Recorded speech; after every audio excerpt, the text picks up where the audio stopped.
Hey everybody, it's Emily the Crazy Worm Lady. I'm here today with our Worm Factory 360. Check out how low this layer has sunk down since our last feeding. The first thing I notice when I open this is that there's castings on the top, and at first I thought those were some beetles, but in fact it's not. So I'm wondering if some of our bug problems are starting to resolve. I could be wrong, so I'm not going to be upset if we still have them, but initial inspection, I'm feeling pretty good about it. And I'm a little bit late on this update, and I'm thinking that might be a good thing because I'm not seeing quite the number of springtails as we had before. There's pockets of them. They're seeming to like this ginger. So there's pockets of them, but there's not, the whole surface is not covered the way it was, with just nothing but springtails. It seems like it's getting better. So I'm just going to dig my hands through here, see what we got. Still some tomatoes they're working on.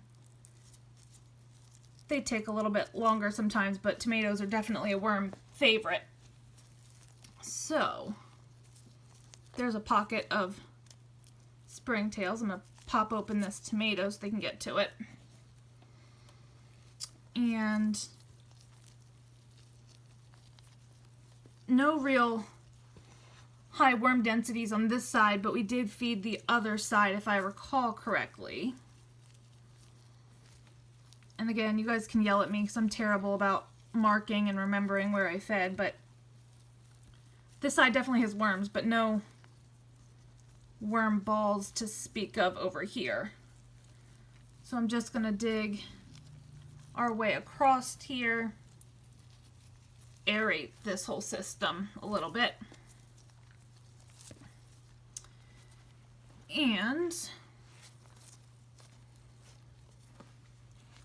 I think we fed some soup stock over here, but again, I'd have to go back and watch the video to know for sure. But I'm encouraged that doesn't seem to be nearly the amount of bugs as we've been dealing with lately in here. So that's a good thing. So the springtail population is going down, but I will say I have found some drain flies. They're also called sewer flies or sewer gnats. I can't remember exactly. But they are very difficult to control. And once you have them, they will find their way into like your kitchen sink, bathroom sinks, and they can lay their larvae there. And so oftentimes you'll see them in bathrooms. I've never found them in my bathroom to start with. I always seem to find them in the worm bin. And then with time, I'll find them work their way into my bathroom. And I've actually found a good product on Amazon when this happened the first time, which was, gosh, well over a year ago, that you just go and pour through your drains, and that'll make sure it kills any larvae. And then it's just a matter of every time you spot one, you gotta squish them. I found them in my cocoon bin the other day, and when I opened this bin today, 2 flew out. So gonna have to be on top of that because my other half will not be pleased if he starts seeing fruit flies or drain flies around the house. He's supportive of my hobby, but I would definitely say he's not a major fan unless it comes to his fishing bait worms. So I've got to secretly incognito attack this problem without him knowing about it. So I'm going to definitely order some more of that organic drain cleaner to pour down on my sinks and see if we can nip this problem in the bud. But I definitely think we fed over here because that's where I'm seeing the majority of our worms. This is inside of a corn cob that is breaking down. People ask me how long corn cobs will be in your bin. I've seen some corn cobs last in my bin 6 months before they completely break down, but they do. just like these avocado skins. And usually if I harvest and I still have the skins, I will just throw them back in, let them run through another cycle, and they eventually break down. Just takes eons. So sorry guys, I got a little bit sidetracked on a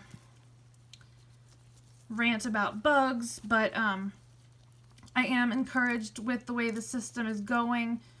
Seems like springtails are slowly coming under control. I don't want to speak too soon. I'm going to save this newspaper to use as a covering like I did last week.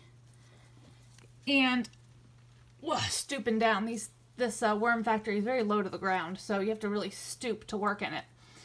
So I'm going to lay down a thin layer of coconut coir over on this side. We will give a feeding, and then we will layer some more coconut coir on the top. But you'll see right under this little tomato I had in the bottom, there's a good number of springtails. So it's just, we have to expect them.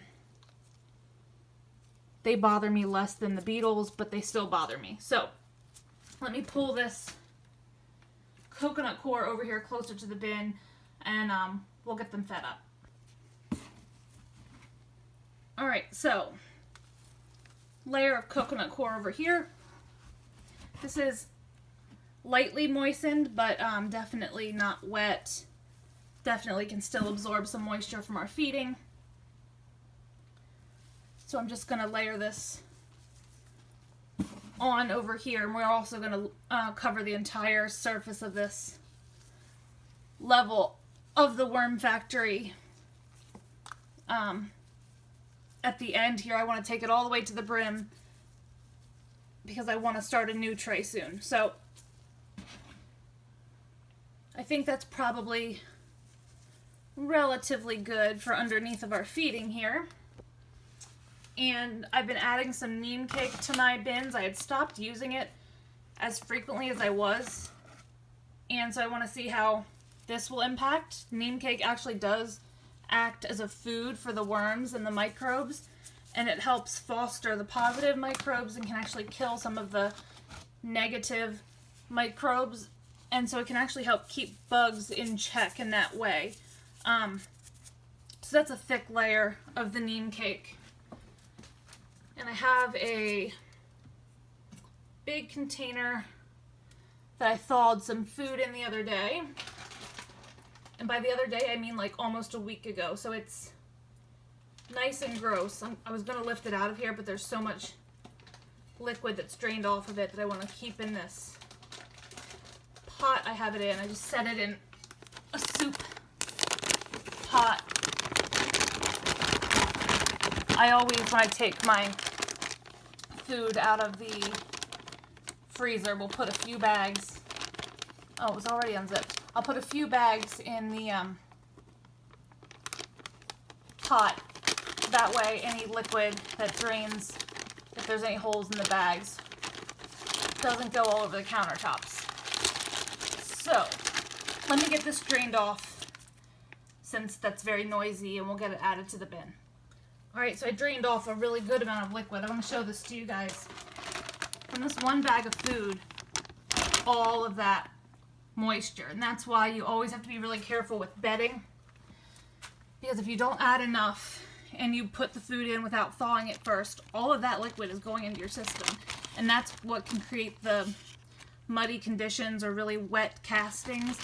So for that reason, I really encourage, when you can, to let the scraps thaw first so you can kind of drain off that liquid. And then sometimes if my systems get a little bit dry for some reason, then I can pour some of that liquid in. So it's just kind of a play it by ear kind of thing. So I'm not going to feed this ultra aggressively, but that's a pretty healthy feeding because it's moisture rich. We all know how much they love watermelon. So some watermelon rinds, I think this is a mushroom or something, and banana peel. So let's get some eggshell on top and we'll layer the core.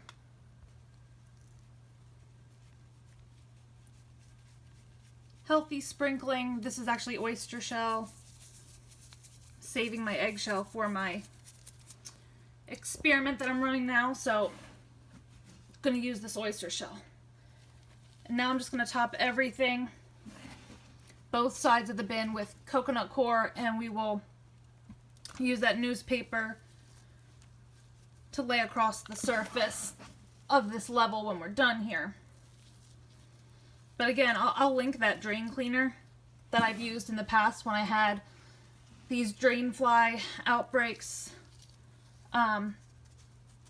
Because actually using these natural biological agents to clean your drains is good anyway, so why not attack bug problems and just be overcautious and use it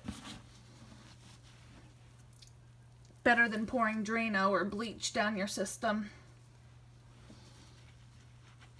So the core down here in the bottom of this container I have is a little bit wetter than some of the stuff I was pulling off the top. But this system breathes relatively well, so I think it should be okay. But remember, I leave the tap open in the bottom of the worm factory just in case we would get too much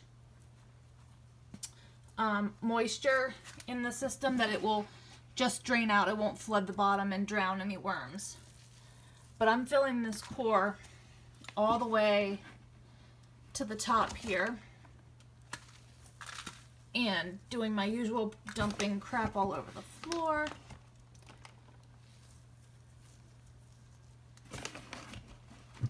Have to do my sweep job when I'm done. But this is almost full to the brim now. Just maybe another handful over here. And I think this is relatively good. So, let me unroll this newspaper as best I can to cover the surface here. And hopefully we can keep some of these bug problems at bay. I'm going to put this worm layer down so they can work their way back down to their friends. So we'll leave that there and we're going to call it a week. So let me know what you think. Drop your comments below. Like this video. Subscribe if you'd like some more content from me. And I'll be back with you guys next week for an update.